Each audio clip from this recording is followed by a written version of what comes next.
Hello, Dr. Rob. Good to have you back in the house. Madam Secretary, nice to talk to you. Okay, so and first question. So if you've got questions, please put them in the Q&A at the bottom of your screen. That helps me be sort of organized. In 2019, I made a big mistake of confiding in my sister when I found out my partner is an addict. He is now in recovery, seeing a CSAT and attending several meetings a week. We are expecting our first child in the spring. When I told my sister about the baby, she was not happy. She is angry that I decided to stay with him. She is now threatening to tell my entire family that he is an addict. This will destroy my relationships with my parents and other siblings. I am devastated at the prospect of becoming a new mom and losing my family at the same time. She thinks that they deserve to know the truth about his past. I want her to understand that this will cause me and my baby a lot of pain and suffering. Please let me know how I can handle this situation. Oh, thank you for being here and sharing. That is, I can tell, so incredibly painful. So Dr. Rob? And not a question we get every day. No. So Tammy, I know that I'm glad to answer it first, but I'd love to hear your feedback because I know I could see your emotion, like you got a little bit verklempt when you heard that question. Yeah. So well, what struck you? A whole bunch of things. So first of all, when people call, it's always like, please only tell those that, can be trusted. And I know you thought your sister would be a safe person, but we hear all the time the non-helpful, judgmental, you should leave him, he's a bum. They just don't understand what addiction is and that recovery is possible. So I'm wondering if there's an opportunity to help your sister understand, from your point of view. So my thought is prodependence. Dr. Rob wrote a book about people who love people who are struggling. But I also think just some basic information and education for her on what addiction is. And while it is a chronic disease, chronic problem, for somebody who is in recovery and he's working a program, honestly, those of us who are working our programs, we strive for things that I want to say normal people don't have to. We have to learn to live in integrity. We have to live in honesty. We have to examine our behaviors and things like that. So we are intentional about working towards healthier and better relationships. So that's kind of my 2 cents. But I hear you, and I thought, oh, hormones of pregnancy and planning for a baby, that should be an exciting time, and to have this whole thing, and that is stress that you don't need. And I would, no, your family doesn't deserve to know. So anyway, so your thoughts? Well, I agree, and I felt sad too. I feel sad anytime that anyone confides in someone they deeply believe in, and that person, probably because of their own stuff, not because of you, but because of her own stuff, wants or does betray you. But Tammy, as you know, I'm much more direct than you, and the clients certainly know that. At our treatment center, they're like, oh, here comes Rob. Like, what's he going to say? So, I wrote this down, and the phrase I wrote down is, this is none of your business. I would say to my sister, look, I confided in you because I trust you and I love you, but I told you something that has nothing to do with you. And how dare you consider it a good idea to tell other people when I have confided in you? It's none of your business. It's not your business who I marry. It's not your business if I have sex with 100 people myself. It's none of your business. Wish for my happiness, wish for my joy, wish for your niece or nephew who's coming out to have a wonderful parents.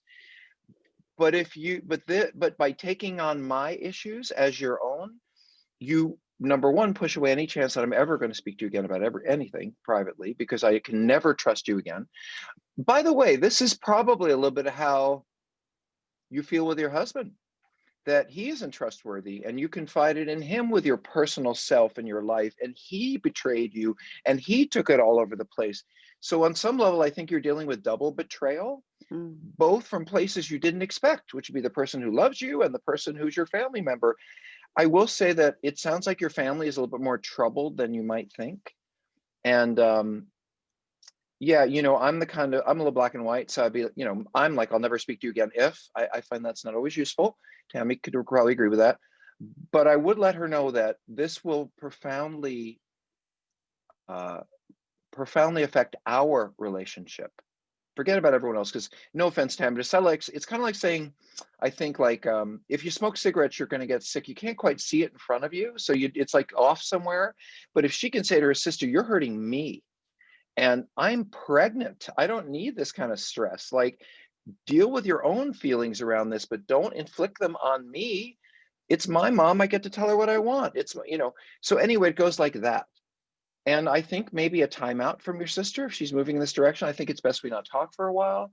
And I go to, I don't really want you present for the christening. Like, that's where I go, because if she's going to ruin the family's feelings, let me put this a different way. I often have clients who say, should I tell spouses? Should I tell my mom? Should I tell my sister? Should I tell, or should and the answer is, where you need to go, wherever you need to go for comfort, but big B, but remember that you'll have to see these people at Thanksgiving for the next 20 years. You might go on a summer vacation, and they will never forget, and they will never get away from, nor will it ever be the same with them, that your spouse has done this to you because of their own issues, and they love you and all that, no matter how much they love and forgive the other person. So I would think carefully, whoever you tell, that the way they may perceive that and what they may do with that may really harm a longer term relationship. And by the way, that is why Tammy and I recommend stop in the betrayal groups, stop in the free groups, we are lots of people you can talk to about this, and we are there for you, because we're not in your marriage and we're not in your family. This is, by the way, folks, why you hire a therapist. Not only do we have lots of knowledge, hopefully we really know what we're doing, but I don't have any feelings about your wanting to break up with your wife. I don't have any feelings about I just here to give you information. And while you and your sister might get all caught up in, well, I thought he was this, and I don't, we're very neutral in that way. So I think, again, I would be very direct with my sister. I would tell her what the cost to our relationship would be. I'd remind her that I'm pregnant, and I think your job with me is to be kind and loving, and this is neither. And then you know what? She's going to do what she's going to do. Maybe there's one more thing, and I don't mean to go on and on. Tammy's like, oh God, is he done with this question? No. This is very useful information. So they may all find out. She may tell them all, and you have no control over that. You made a decision to tell her. She may betray you. How are you going to deal with it? Do you think that they'll never speak to him again? Do you think they're going to turn away from your baby? I mean, these issues are very shameful for you, very embarrassing for you. And I'd imagine you really don't want your parents to look at you as having had this happen, or this man having done it to you. But the bottom line is, this did happen. They are your parents. Trust me, over time, him being a good father to that child and a good husband to you will far outweigh any information that they get. And if they hear it from someone else, it's secondhand. You can simply say to them, I don't think she understands in the least what's going on with me, but the bottom line is, you cannot control information once it's out the door. And so I would more think about how I can talk to my family about this in a loving way, and help them keep boundaries. Like, I don't want to hear what I should do. I've already been to therapy. And hopefully it'll come out in a good way. And maybe your fears are not useful, but I would still be really pissed at my sister. I would. Okay, next question. My SA husband and I are struggling with the pull me close, push me away behavior you talk often about. It sounds like intimacy and connection are uncomfortable for him and cause the push me away. And so does me being loving, supportive, and vulnerable to him create the uncomfortableness that causes him to push me away. It feels like supportive is counterproductive. I think it's not supportive. I think it goes to the do you mind vulnerable starting? spot. Give me a second. I've turned something off. Will you answer that for a start? And I'll be right back. I will try. So it sounds like intimacy and connection are uncomfortable for him and cause the push me pull. Yes. Yeah. It's intimacy disorder. Dr. Rob and I have talked about this, personally, that we think all forms of addiction experience intimacy disorder, not just, I hate to say just sex and porn addiction, et cetera. Addicts don't like connectiveness, don't tolerate that well. And so, yes, what you perceive as supportive and helpful, and it could go to a shame thing. I don't feel worthy. I mean, who knows what all of that is, but that's why working with a qualified professional, to address those issues, can be really helpful. And we just started the Healing from Betrayal work group last Saturday. I heard great things already about it. We'll start another one in a couple of months, but we talk about communication and grieving losses together, and how do you navigate that path, which is very complicated. And you didn't say how long you've been in this right in this recovery thing. It gets better if he's getting the support and help that he needs, to get there. So thoughts? I would ask him.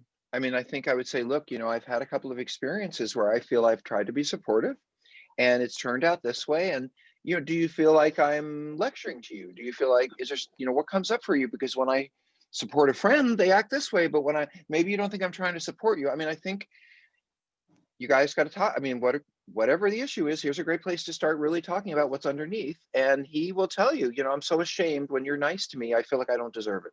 Or, or I feel like you're lecturing, whatever it is for him. But who knows what it means for him? It may mean that he's incapable. It may simply mean, look, let me say this, and to go on with what Tammy was saying, I don't think I'm a sex addict for sure. I don't think I'm incapable of having intimate, loving relationships or being aware of other people need. I think that I wasn't trained how. And so I have to think carefully about how to interact. What am I going to say? In ways like Tammy said, that healthy people don't even think about this stuff. So for us, and especially for your husband, he may not even know that he's reacting in a negative way. He may not even know that. So it's a great opportunity for us to sit down and have this exchange, and it probably will lead to a whole bunch of other things. And the last question for him is, if this is really where you're at, how can I support you? If being nurturing and loving and, cheering for is there something else? Because supporting someone is also connecting and being close to them. How else can I be close to you in this process? If I can't help you with it, again, it's just about you guys connecting. And I would start with that very question that you wrote me. Okay, next question. My counselor says I'm not responsible for other people's feelings. Do you agree? Example, if a husband cheated on his wife, is he not responsible for her feeling angry at him? Okay. There's so many answers to that question. I'm not I even know, sure. I Okay. was like, this is complicated. I am not responsible for other people's feelings. They're going to feel however they feel. I am responsible for my own actions. Absolutely 100%. If I care about someone, so I'm trying to get the lighting right here. If I care about someone and then I act in ways that are not particularly loving or supportive, sorry, okay. So if I love you and I do things to hurt you, and then you get angry and sad, I'm not responsible for the fact that you got angry and sad. That was where you went with the information I gave you. But I am responsible for, gee, I think these are things that might make this person unhappy and sad. So I cannot be responsible for how you receive the information, but I'm very responsible for how I give it. And so, I don't think, well, Tammy, actually, why don't you jump in there? Because I have a feeling you have some stuff to say about this also. Well, I do, I agree. We are not responsible for someone else's feelings, but I also know that I can do or say things in a way that is unkind and hurtful, and that I'm most likely to have a response of hurt and anger or whatever. So, if I do something in the 12-step program, we have the opportunity to make amends. I make amends for things that that I know I did that were unkind, unpleasant, not really who I want to be. So I am responsible, like Dr. Rob said, I am responsible for that. I am. So can I make anybody angry, hurt, or whatever? I don't think so. I can do things for sure that I am more likely to get that kind of reaction. But ultimately, somebody could choose to go, yeah, I'm not buying in. I'm not going to, you are going to do what you're going to do, and that's on you. So I think it's complicated, and especially the way it's asked. Can they do things that will be hurtful and be betrayals? All of that, absolutely. But at the end of the day, understanding that an addict's an addict, and until they get help, we have to get support elsewhere that will help us deal with those unpleasant feelings. So that makes sense. And I would add to that, Tammy, you're absolutely right about support. Intentionality. What is my intention in saying these things? I can say a lot of things that seem really nice, but they're actually really mean. I can be really sarcastic. It sounds like I'm just, eating butter here. But so what is my intention? That am I intending to piss this person off? Am I intending to support them? Because if it doesn't work out, then I can go back and say, my intention was, you got angry, but I was just trying to get closer to you. So I'm not responsible for your anger, but if my intention was to get closer to you, I need to be aware that the way I did that made you angry. And then I need to find a different way to communicate. I am responsible for, once I know how something's going to make you feel or can anticipate it, like I've been cheating for 12 years, I am responsible for making sure I don't say things that overwhelm you, like being aware of you and not just saying whatever and think you're going to be fine. Anyway, that's a Well, complicated I'm question. gonna add one more thing, because Dr. Rob talks often about, in Out of the Doghouse, he talks about it's partners' jobs to be angry and upset. It's a betrayal. So to not be angry when you've been betrayed and you found out that you've been lied to and you've been cheated on and all that, that's I mean, you'd have to be comatose in order to not have those kind of responses. So the ongoing betrayal is going to keep punching at the same wound. So join the betrayed partner groups, please, please, please. We've got the Old Lady Posse tomorrow morning, but there's another group Wednesday afternoon and another Thursday morning. Those are great support places for betrayed partners. So And the next answer is question. Oh, go yes. ahead. If I act out and I just ruin your day, I am responsible for that. I'm not responsible for your day being ruined, but I'm responsible for doing things that were going to probably lead to it. So it's kind of like saying, Tammy, I hate how you look today, and I'm just trying to be helpful. But Yeah. I mean, am I being, am I not responsible for your feelings? Because I told you, and you look great. I'm not saying, but if I said to you, you're a terrible cook, you made an awful meal, what's my intention there? I could also say, oh, I'm not big on these vegetables, but it's lovely. There are many ways to say what you want to say. Boy, we really get stuck on this question. I think we have I feelings know. about this I question. was gonna say, let's go on because we've got a Let's move bunch. on. Okay. I'm 31 years old and single. This is a male. I've been in the rooms for 9 years on and off, and I'm currently attending meetings regularly. I have a sponsor and I'm in group therapy. The first time I disclosed my behavior was around the age of 21 to church elders, and that led me to being excommunicated from my church. Oh, I'm so sorry. Since then, I have struggled with trusting others and telling the truth, whether to my sponsor, therapist, or support fellows. I intellectually understand that addiction and recovery process, but I'm finding that my body has a completely different response. How do I work on getting past the physical trauma response I have when I need to tell the truth and accept support? I can't seem to get past 30 days of sobriety. I will go sometime with sobriety only to relapse and try to hide it from people by lying to them. How do I get traction in sobriety? I can see that I'm finishing this question. I tend to keep people at arm's length because it feels safe, but it's something I want to get away from. That's a lot. Okay, so Tammy, that was about 5 questions. So I know. if you want to The first feed thing them, is, how do I work on getting past the physical trauma responses I have when I need to tell the truth and accept support? um, every addict that I know has trouble being assertive. We can be aggressive, but actually telling people what we want and need and really asserting ourselves, it can be really difficult. So the question you ask is not just related to you, it's also, I'm trying to get back to the first question. How No, do I work on getting past the all physical right. So trauma response? all of us. So I want to put your religious piece aside because I'm thinking that the problems that we have, us sex addicts with intimacy and sex and porn, they precede being involved in a form of religion. Most of the issues we struggle with, I'm pretty sure happened before, that lead to this, I'm pretty sure happened before we're 6 or something like that. So I can imagine that when your religious community kicked you out, that might reinitiate some feelings from your past that are deep and haunting.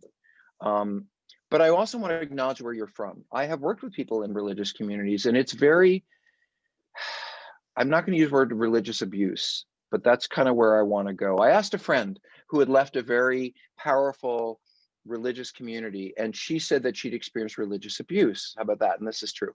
And I asked her what she meant.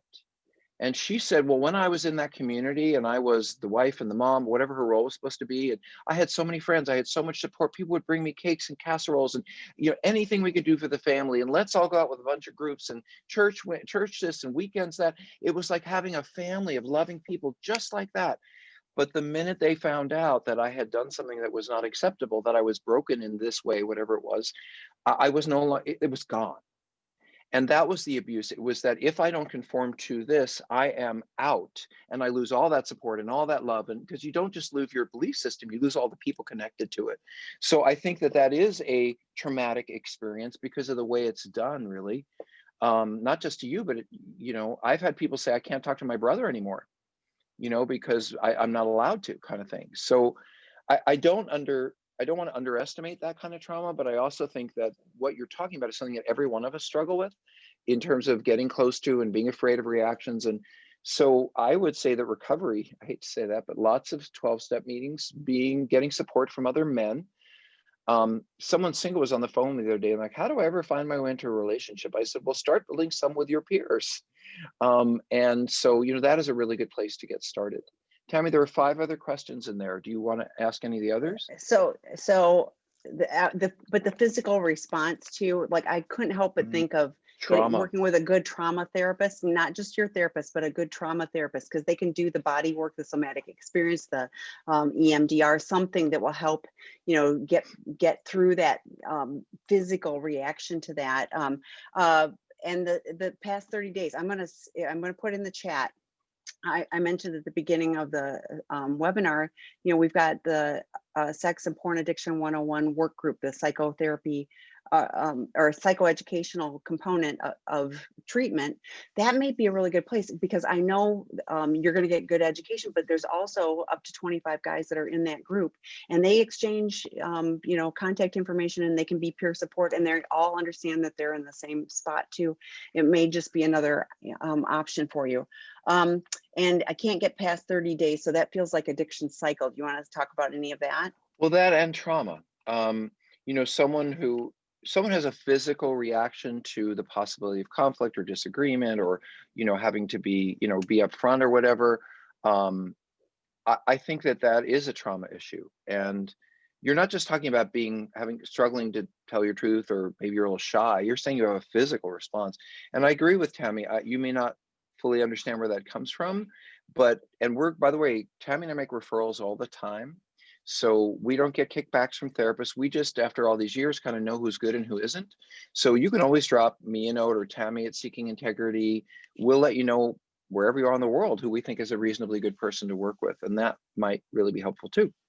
Anything else here in that question? I have to say, this is the kind of stuff that we deal with the guys that come to our Seeking Integrity treatment program. So if you're willing to consider that, reach out. I'll be happy to give you more information about our amazing team and treatment. So, okay, next question. One more. Go ahead. I'm sorry, Tammy, I want to say more. We had some resources for trauma. I don't know if they're online sites. I don't know if Jamie Marriage site is still a trauma site. She added her new books. I'm going to throw this in. So she did Super Saturday Recovery Summit. She did 2 of those, and there's some trauma resources on there. And she did some podcasts with Dr. Rob on Sex, Love, and Addiction podcast. So we have I have a number of podcasts with trauma therapists talking about the nature of trauma and developmental issues and how we end up as addicts. And the podcast is called Sex, Love, and Addiction. We have about 700,000 downloads. Tammy keeps telling me it goes up. So a lot of people listen, a lot of people found it helpful. And I think some of the questions you're asking about intimacy building, about trauma, about drugs and sex, a lot of the things are discussed there with professionals from all over the world. So, and it's free. So that might be a good place to go for lots of information and comfort. Okay, next question. My husband told me in November that he's sleeping with prostitutes. He's been doing recovery work, and I found out he's still acting out. Is this normal? When and how can we expect them to stop? Well, I don't know what normal is. I can tell you what healthy is for the clients that I'm working for. I don't like the word normal because it's different for everybody. Right. November, you're talking about 6 weeks ago, Tammy, do you think? Like last November? I'm thinking, yes. Okay. And he's doing recovery work, but it doesn't say how much. Like if he isn't pursuing his recovery with all in, then go ahead. Okay. I'll shut up. So my expectation when I was running an outpatient program, like to see someone an hour or 2 a week kind of thing, my expectation was that by the end of the first session, we would decide what they're going to change. And if there was anything that they were unable to do to keep that commitment, that they would call me during the week and let me know. We didn't necessarily eliminate everything. Like someone might be masturbating a lot. We might have just gone and dealt with the prostitution or whatever it is first. But my expectation is, as at least at the level that I'm working at, is within the first couple of weeks, you're going to stop. And then we will start to look at how to support your stopping. But the first thing is to stop. And so, and I have to say, if I was working with a married client and they were still seeing sex workers and then going home to a spouse, I would be really doing a lot of confronting. So I didn't, is this person in therapy or are they in kind of treatment? Like, are It they just getting says any he's help? been doing recovery work, and I found out Okay. it was so to me that sounds like it might be going to a 12-step meeting. I might be So doing what I'd something, but recommend is you write Tammy, T-A-M-I, at Seeking Integrity.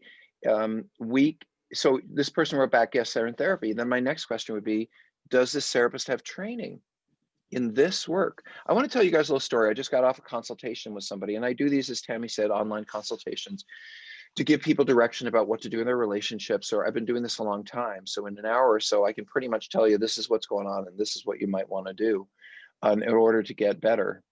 I see. And so, what did I want to say about that? Let me just say this. I had this, what this gentleman told me is he said that he'd started, let's say sexual, I'm making it up so you don't hear his whole story. He said, I was started sexually acting out on my marriage at about 45 in the way that his wife was concerned about. Before that, it was porn and other things. And he said he went to 3 different therapists and said, I'm disturbed by this. I don't want to be this guy. I'm sleeping around. I'm this, I'm that. And 3 therapists in a row said, well, you're 45 and this is kind of male menopause, and right before you get in your early 50s, this is when, so in other words, basically what they said is, it's okay. This is what men do at your age, and don't worry about it. Most therapists don't have a clue what we're dealing with, what the issues are, how to treat it. And so even if you are seeing a therapist, if they're not specifically trained, I will also say that there are therapists I've worked with who I don't believe really view this work or the issues in a way that I would find productive. Some folks in the field have their own emotional issues that get transferred onto the work. So for example, I've heard some therapists say, boy, any man who sees a lot of prostitutes and does all this crazy behavior and has affairs is a sex offender. He's a perpetrator. That's how we look at him. I don't think that's productive. I don't think that's true. And so I would be careful when you choose somebody. What is it, how well known are they? How many books have they written? How many treatment centers have they opened? What kind of expert are they? I have to tell you, to be honest with you, about half the people referred to, I trained at one point or another in my career. That's true, Tammy. I trained them all. So, I'm not saying that you have to work with someone who has 25 years experience, but certification and experience in this particular issue can either make your marriage work or send it spinning into divorce. Make good decisions. And I love therapy. I love therapists. If your grandmother just passed away and you're just so depressed and it's ruined your life and you loved her so much, go to therapy. And I'm sure any kind of therapist could be really helpful. But you have a behavioral addiction, food, gambling, sex, spending. It requires a whole different kind of treatment. We actually, I don't know if you guys know this, there are different forms of therapy. There are about 6 different forms of therapy in the big world, and I could name them. Some are very Freudian and some are very loosey-goosey. They're all over the place. But there is a specific kind of therapy that we do with addicts. And it is particularly helpful, and not much other kind of therapy. Well, here's the deal. The reason we do this kind of therapy, cognitive behavioral, it is the only form of therapy that is actually proven to work with people who have addictions. There is no evidence whatsoever in any of the literature, period, that psychodynamic, Jungian, narrative, EMDR, I mean, those are great therapies for a whole bunch of things, but not for addiction. So I think that it's useful to make sure you're with the right person and that person endorses an even-handed view of people with these kinds of problems rather than demonizing them, because I've heard that and I don't think that's productive. And I'll tell you what I have, Tammy, do you mind? One of no, the go other for it. things I've heard about what I would call bad therapy out there is therapists who join with the spouses and they just, like I said, they demonize the addict. Well, you're this and you're that. And, they make us feel very hopeless. They make us feel like we'll never get better. They make us feel very ashamed. And oftentimes they make us feel like we're no different than a child sex offender. And that's just not true. So I would be careful of therapists with extreme views. It's the partners deserve to run a knife through his chest, or at the other end, the addict shouldn't let their partner shouldn't be upset about it. I mean, anything that seems extreme is probably not useful, because what you need to do is both work toward the middle and healing. So I'm not sure if I answered that question. I put out a lot of different thoughts about that. We've got bunches of questions, so I'm going to move on. So, my husband has recently started talking to an old friend of his again. He spent an hour on the phone with her last week and has been texting her nonstop since then, all day, first thing in the morning, last thing at night. I'm very uncomfortable with this because nudes of her, she has done professional modeling, were part of discovery. My husband says he cannot connect with men because of the nature of his trauma as a 10-year-old. He doesn't understand why I have a problem with him talking to her. He says, I am just jealous and controlling. I want very much for him to have support, but every time I hear his phone ding, I see her naked and it's like a punch to the gut. What can I do? He has been in probation mandated therapy since August, and I'm not sure it's a good fit, but they only give him so many options. Assuming the therapy is any good, how long before this thing starts to improve? I believe he has been porn free for about 1.25 years and alcohol free since August. Well, I have a word for what's going on in your marriage, and I wrote it down. 1, 2, 3, 4, 5. It's 5 letters, and the word is abuse. This is incredibly abusive. And you may be someone, and we have a lot of spouses who can take an awful lot. I think you partners are really a strong bunch of people to be able to love us through a lot of pain. But sometimes your willingness to hope we're going to get better and support us and your best intentions doesn't mean that we're really doing the kinds of work that we need to do to heal you, ourselves, and our relationship. And I cannot imagine, Tammy, I'm going to be married 21 or together 21 years on Valentine's Day. We met about just before I can't, and you've been married probably longer than me. Can you imagine coming home and lying in bed next to your spouse and chatting up someone else you're having an affair with nude pictures? So part of what I'm reacting to is that this is even something that you think you should negotiate and talk about at all. I would have the keys in the car running, his suitcase in the trunk, and the locks changed. That's where I would be, because this man does not deserve to live with you. And if he wants to get in recovery and really recover, whether that's therapy or treatment or 12-step, whatever he does, he's going to treat you with respect. And I would recommend, and by the way, what he's doing is so incredibly disrespectful. Now, there may be one thing he's kind of trying to do, which I know from my little book of addict tricks. He may want to end your relationship. And I work with, I told you that addicts and sex addicts in particular struggle with being assertive. We can be aggressive or furious, but actually saying what we need, understanding what we need, and saying, hey, that's not our best skill set at all. And sometimes when we feel like we might have a woman mad at us or upset with us, or we might deeply be disappointing her, we don't say a lot of the things that we need to say or should be saying, or we don't understand their reaction. So all I'm saying to you is it may well be, as ridiculous as it sounds, that your spouse doesn't have a clue how much that bothers you or how horrible that is or what an awful thing. I would suggest you stop in on some of the betrayed partners groups that we have, which are free. Okay, they're free. We have therapists who volunteer, and listen to the other spouses and ask the question you just asked in a room full of women who've been betrayed by their husbands. And they will they will say, come on over, honey, you stay at our house for 6 months. You have nothing to do with that guy. The most simple answer to your question is this is unacceptable behavior.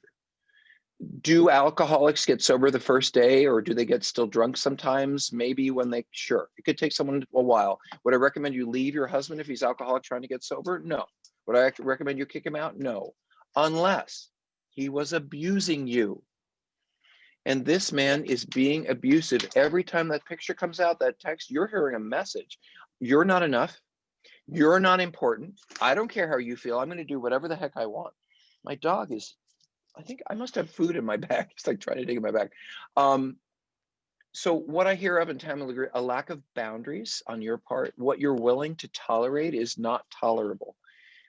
You're asking about if he will get anywhere is not the issue. It's why would you want to sit there and lie there and see someone you care about it anyway doing this incredibly violating, betraying thing? At minimum, he needs another room to sleep in. And listen, what is the difference between if the woman was in the other bedroom having sex with him and he's going back and forth, or he's chatting with her and looking at pictures? So my question to you is, why don't you just make it easier and invite the woman over and she can sleep in the other bedroom and then he can just go back and forth? Because that's really what he's doing to you. And if that sounded like a really absurd answer, then think about the fact that he's really doing that. Because analog, digital, look, we're not together, but we're really connected.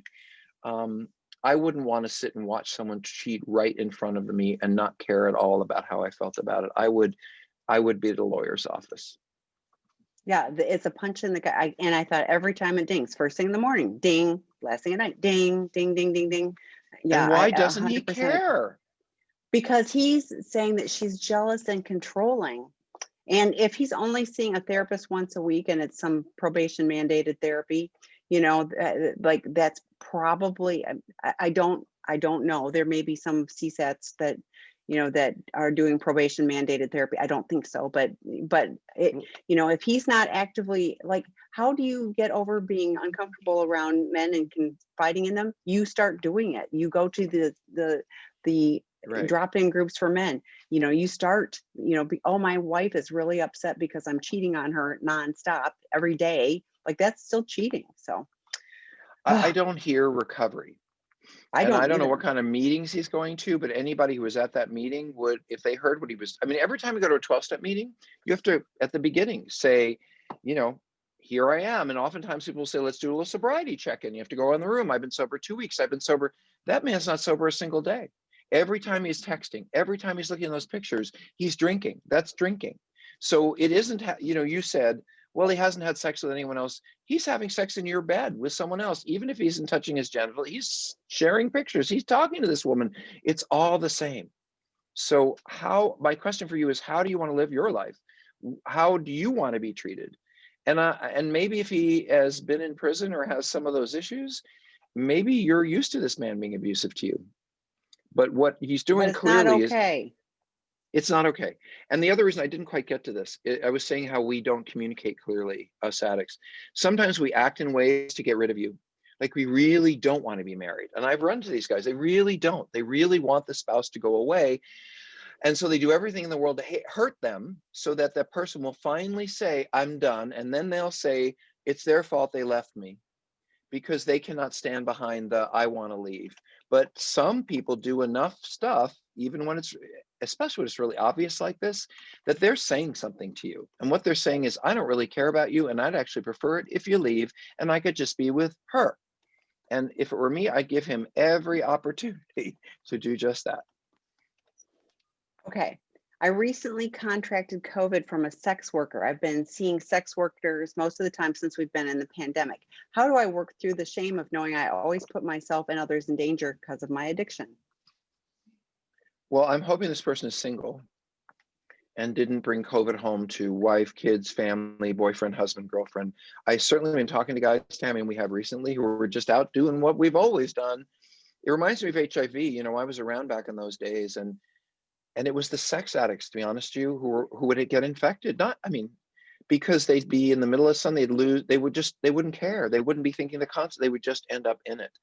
And this reminds me of that. And I've had, on some of the consultations I do, I've had to say to a spouse, when did he do this? Well, he did it 3 months ago. Well, what about COVID? Oh yeah, I forgot. He could have infected all of us. So I'm particularly concerned about this. One of the things I'd ask you is, have you been examined for all STDs? When was the last time you went to a doctor? And are you aware, and most of the guys I work with aren't, that you can get STDs from oral sex? You can get chlamydia, you can get syphilis, you can get HPV. And so some of us think, well, if I've only used a condom or only had vaginal sex, it doesn't work, or anal, it doesn't work that way. So one thing I would recommend you do, if nothing else for your health, if not to reduce your shame, is get to a really good doctor and make sure you're fully checked out. And that means, for those of us who are acting out, and if you're a man, you need to have someone look at your penis and see that it doesn't have any scars or cankers or marks or things you might not have noticed. And so that'll be a good lesson to not want to act out. At least it was for me. And let me say one more thing about shame. So how do I work out of this shame? Two things. Number one, what do we say, Tammy? Something like, you can't feel your way into health, but you can act your way into health. I wouldn't try to do anything to change my feelings. I would say, wow, this makes me feel really shitty, and I don't want to keep doing things that make me feel shitty, because if you eliminate the crappy part and I'm just fine with it, you're going to keep doing it. So let's say that it's a good thing that you feel bad about it. a good thing that spins you into unhappiness, and use that as your motivation to do more getting well. Look, I don't think that any of us get this right away and we're cured and we're done, but the more you put into the work, the more 12-step meetings you go to, the more support groups, the more therapy that's useful, the faster this goes and the less and less you will act out. Some people don't get it right away, but instead of acting out every week, they're acting out once a month, or they're acting out every 6 weeks, or, it gets better if you work it. Anything else about that one, Tammy? No, I just, yeah. I mean, this to me feels like a really negative consequence. And if you're ready to stop having the shame, if you're ready to quit putting your health, you're putting your health at risk and everyone else's, but you're putting your health at risk. So if you're really ready to get help, reach out to me and I'll give you the best resources I can. We make sure everybody has a negative COVID test before they come to treatment. So, but Well, more than eventually you that, could we come. do Yeah. a lot of infection control. So yeah. Right. Yes, but yeah, you can't come right Do you now. know So how not fun it is to do therapy with a mask on? Do you know how much I I, would love to see people's faces from here? yeah, Are they smiling? I mean, it is, but but people are getting well and the work is going on. yes, So, yes. We um, have to do what we anyway, need to do during but this we time. all want us to get well. We all want this to Yes, heal.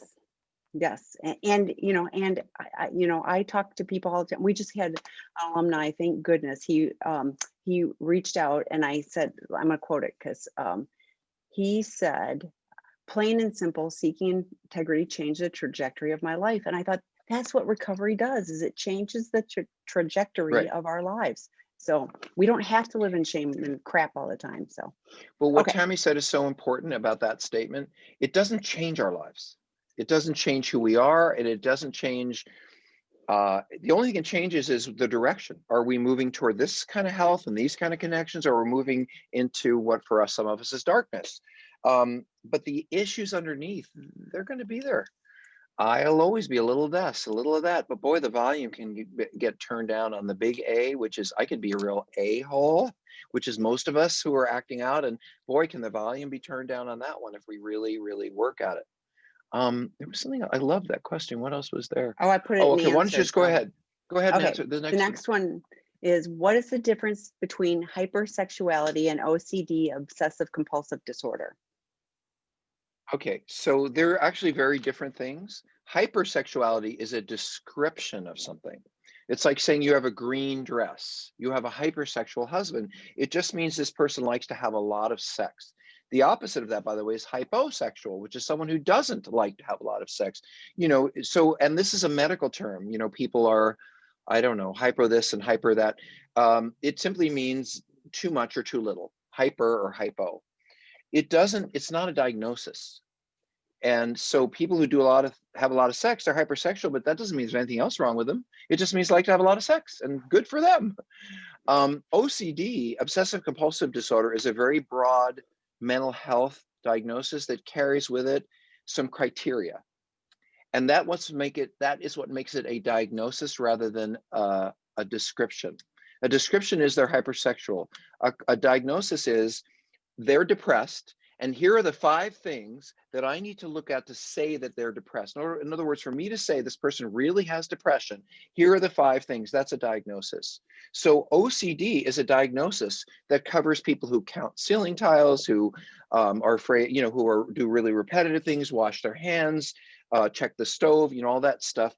It can spill over into compulsive sexual behavior, but then they have a compulsive sexual behavior disorder.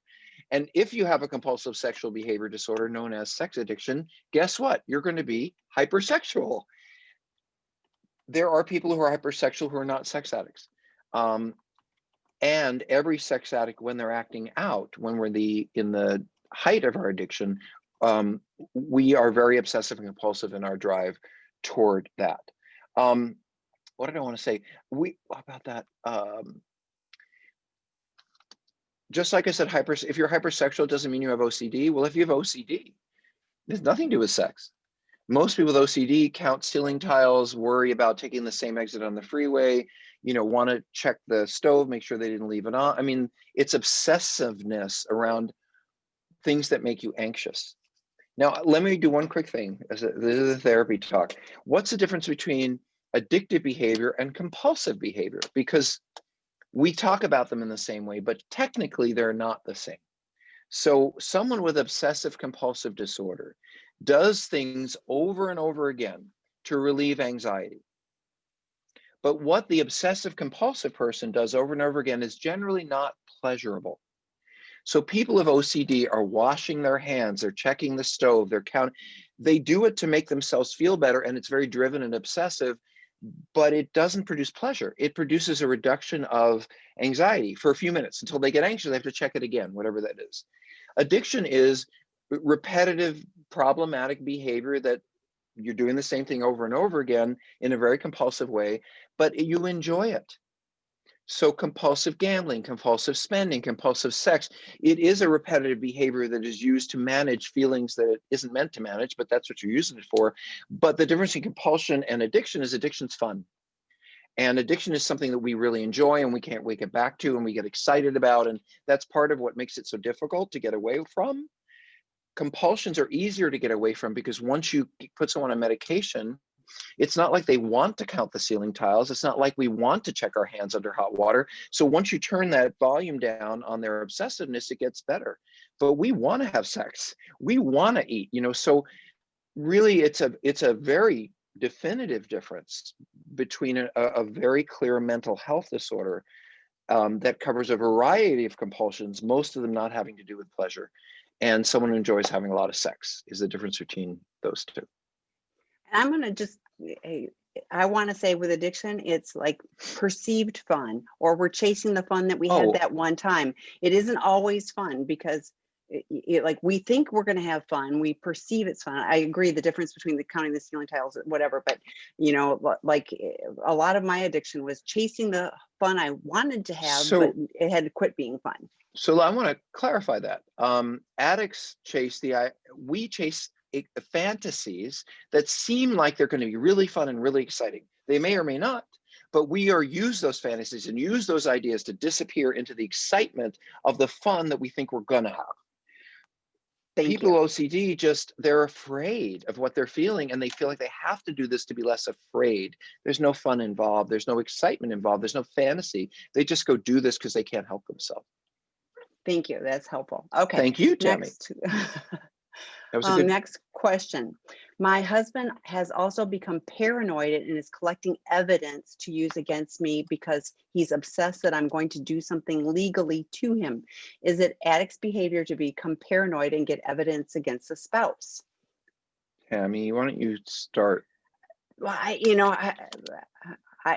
I've heard of this, and it also feels like, the push me, pull ya. I'm worried about what you're doing and everything else, which takes the focus off of me too, because you're going to do this, so I have to be ahead of you. And but you've had way more experience, so go ahead. I want to add that because I want to definitively say what you're saying. It's like I don't have a problem. You have a problem. And as long as I can keep you the focus of the problem, then I don't have to really look at myself. I'm sorry, Tammy, please continue. No, the paranoia. Well, I mean, we've worked with a lot of people who are, have issues beyond the addiction. So I don't hear that he's in any kind of recovery. And I do think that people can really struggle with some of those issues and also have an addiction. So you would be better versed at this. And to that point, I don't know, I've never met this person, but if you think your husband's mentally unwell, take him to therapy. I mean, you may not be an expert in paranoia. I don't know that I'm an expert in paranoia, but somebody is. And, and I'm talking about someone who not just you might take him to a psychologist or someone who understands the testing piece, but rather than jumping to, well, this is happening with a sexual issue, so therefore it could be maybe that, the way he was acting out sexually, which happens sometimes, kept the paranoia away because he had emotional issues or psychiatric issues. But to be honest, what is paranoia? I mean, I've heard a lot of men say, oh my God, she's going to take this, I'm going to take me to the cleaners, blah, blah, blah. But they're not collecting things to build a case. So that just sounds really, it feels uncomfortable to me. And I would want to go see a professional and ask if my husband would come with me. And in front of that professional, I'd say, these things are going that I feel I know about the sex addiction. I can handle that. But this, because I think it requires professional help. Yeah, I do too. It feels like there's more there. So, okay, 12-step meetings are for the sex addicts. Also, help us betrayed wives. Um, Ooh. well, sometimes any program or book that can help me move on after 37 years of marriage and 1 year separation. He won't get out, so I decided to separate. So, He won't get out. yeah, well, he won't get out of the addiction. So, is what I read. So, Why don't you start? I mean, I have some thoughts about that, but so there, we do lots of drop-in groups. We've got 4 betrayed partner drop-in groups every week on sexandrelationshiphealing.com. Obviously, go to any and all of those. You're here. That's great. I don't think any book is, I mean, there are books that are helpful. I put a link in for the Super Saturday Recovery Summit videos. Sophia Cottle did one on grief. There's a grief support group on intherooms.com. Dr. Rob does his Friday night group there every Friday night at 6 p.m. Pacific time. But there are resources about that. It's grief. You're gonna be doing grieving. oops. But support by other partners, is helpful. Hmm. Now there are like S-Anon and Coda and things like that. Take what you need and leave the rest if you find support and comfort there. But we do everything from a pro-dependent lens, meaning we don't blame you. You aren't the reason. No. He's got an addiction and he's not willing to do something to repair the relationship. So that's on him. That's not your fault. So thoughts? And I agree. I think, for example, we have a group, uh, a free group online called the Old Ladies Posse. And this was a group of women who got together and said, we are over a certain age and our kids are grown and gone, and we're heterosexual marriages, and our husbands, we've just found out about this, but we're 60 or we're 55. Those women came to us and said, we want our own support group. We found a therapist to oversee and run it, and free, volunteer. And I think it's in a place like that. If you were that age, and that finding people who are so close, I mean, Tammy's right. It's grief issue. It almost doesn't matter. I think for a lot of you partners, when we do what we do, it's almost like we've died anyway, because what you knew, what you had, what you believed in, the foundation that we shared, that's all gone. And I think we say the betrayal trauma is akin to a death, and I think it kind of is. So I would be very gentle and loving with yourself about dealing with the separation. I don't think you just have to do it in terms of a betrayal or an addiction perspective. I would be looking at, what happens when long-term relationships end? What happens? And by the way, did she say 37 years? Yes. Right. So that's a lifetime. It will take at least 3 or 4 years for you to not actively be grieving this, because you've probably spent your whole adult life with this person. And by the way, I want to say, and I wanted to say that when I started this, it makes me deeply sad to hear that a couple who was able to make it work that long wasn't able to continue. And I understand that some people are not right for each other, and I understand that some people are just tolerating each other for years. And but if there's goodness, if the relationship has a soul, and it started with that, and it's still going on, there is nothing like being with someone that you've known that long. Tammy knows this. I've been with someone for 21 years, but that was at 40. I wish we'd been together at 20, but I didn't have the skill set or the ability to be with someone at 20. So anyway, I really feel for your pain. I can't imagine what it would be like to lose your best friend, your long-term partner, and by the way, people walk around. I notice this because I do this now. I'm like, I've been married 20 years. There's some pride in that, I think. I don't, do you get that, Tammy? I would say Yes. junkie pride, but it's really Mary pride. Yeah. And No, it's a commitment. So.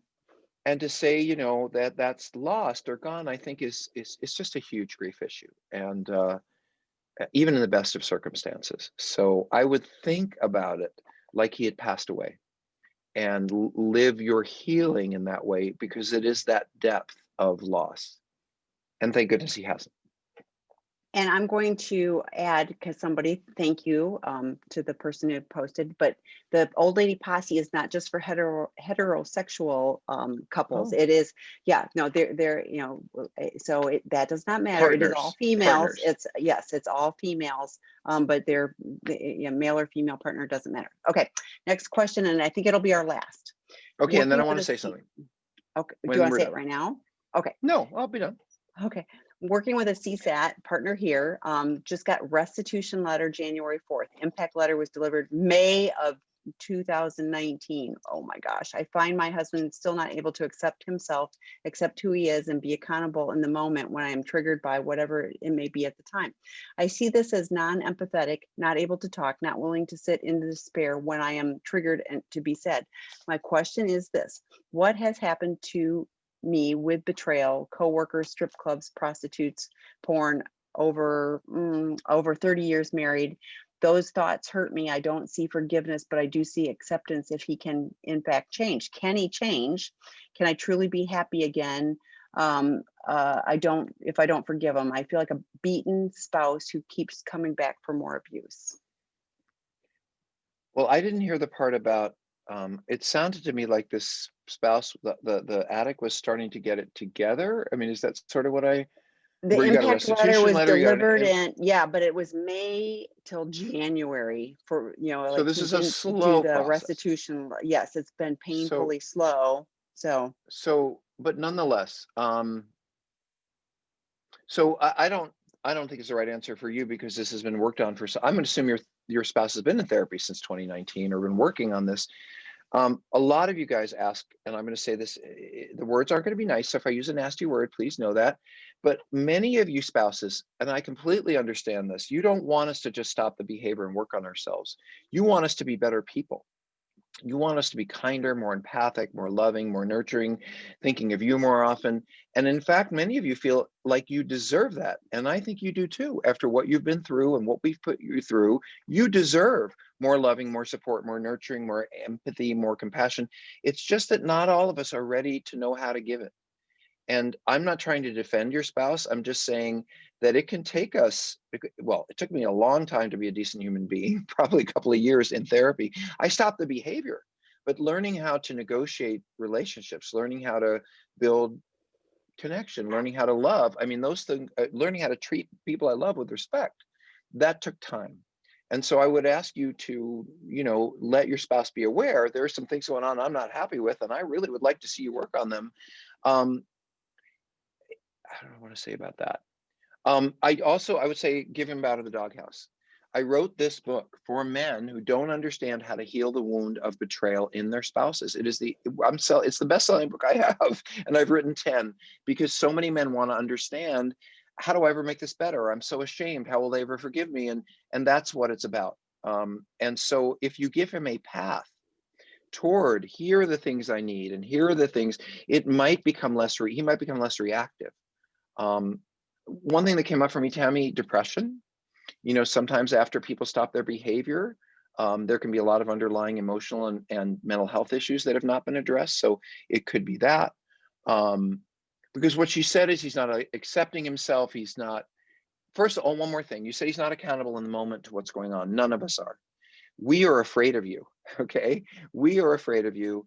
And we are afraid mostly that you're going to react badly to us. So 9 times out of 10, if you say to me, did you do this? And I'm talking about me, but in early recovery, we're going to lie. Like, no, I didn't do that. Don't get in trouble. I don't want to get in trouble. So here's what I would suggest is that if our first reaction is to lie, I used to have a rule with my therapist. If I lie to you, I will come back within 24 hours and I will tell you the truth. And I used to have that rule in my relationships. It means that in the moment under pressure, when this person is really upset, I may not be able to say my truth. But after I've thought about it a little while, I've talked to some support people, I can go back to you and say, hey, I wasn't being entirely honest. And I think just having that takes the shame out of it for me, because I might lie, but I can clean it up. And it makes it easier on you to say, well, I'm not sure if I heard the truth or not, but I'll know in a day. And so there's little tricks to the trade that can make this better. But I don't think they're that off target, Tammy, reading that question. I He just shut feel, down. yeah, but what I hear is he has out of the doghouse. She gave it to him in October of 2019, so that's a year plus ago. So I mean, it's just taking a long time. But what I also hear is he's in therapy. That's all I hear. I don't hear, I mean, is he on this with you? I hope. But if I mean, if he's only going to 150-minute session a week with a therapist, you're talking about stuff that is decades old. And yeah, it's really hard to get into that decades old stuff in a 50-minute session where you talk about what just happened this last week, you know? So that's the challenge. Oh, 4 to 5 12-step meetings. See, I think there's That's underlying, helpful. Yeah, I yeah. think there's So, underlying and she mental health says maybe issues. depression. So yeah, There's something going get on more, that is, yeah, this is a more mental help, health issue. I mean, he's going to 4 or 5 meetings a week. Let me just make my little quick announcement I wanted everybody to hear, please. which is you may hear me or Tammy talk about our treatment program. You may hear me or Tammy talk about the courses we do online and all of that. And are we selling you something? You bet. We are selling you something. Not only because it's amazing, and I think at this point in our work, we're doing pretty darn good work, but also I want you guys to know that this is free.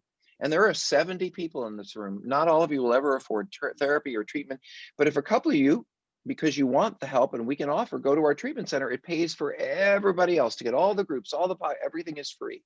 So are we a commercial venture and do we make money doing what we're doing, helping people? Absolutely. We all need a paycheck, but we do pay it forward by making all this stuff available for free, drop-in groups, but you may hear us mention our products in that process. And I just want you to know there's a reason, which is number one, we want to stay in business and not give everything away. And we're quite busy, actually, I will say, but I don't want people to feel like we're selling them something. I mean, we are, but we are trying to give away as much as possible and give reasonable answers. My belief is if you can make 85% of your living giving stuff away and 15% of it pays for that, I'm all in. I love giving away as much as we can. That was my little plug. Anything else that you wanted to say there, Tammy? All good. I'm sorry that we didn't get to the rest of your questions. Keep coming back. Dr. Rob will be on intherooms.com on Friday night. Dr. David's on Wednesday night here. Kristen Snowden. I just got her book today. Kristen Snowden will be. We can't see that. It looks like Arizona. I will hold this up. There Yeah. it is. So Life Anonymous. Life Anonymous. She'll be doing the Wednesday group. And there's so many resources. So if you haven't already plugged into sexandrelationshiphealing.com, please do. Lots of free resources, and reach out, Rob at seekingintegrity.com, or Tammy, a 4-letter word, TAMI at seekingintegrity.com. We're happy to help. So bye, everybody. They Thanks, like Dr. us, Rob. Tammy. They really like us. They like us. Oh, See you thank later. you guys. Bye-bye. Bye.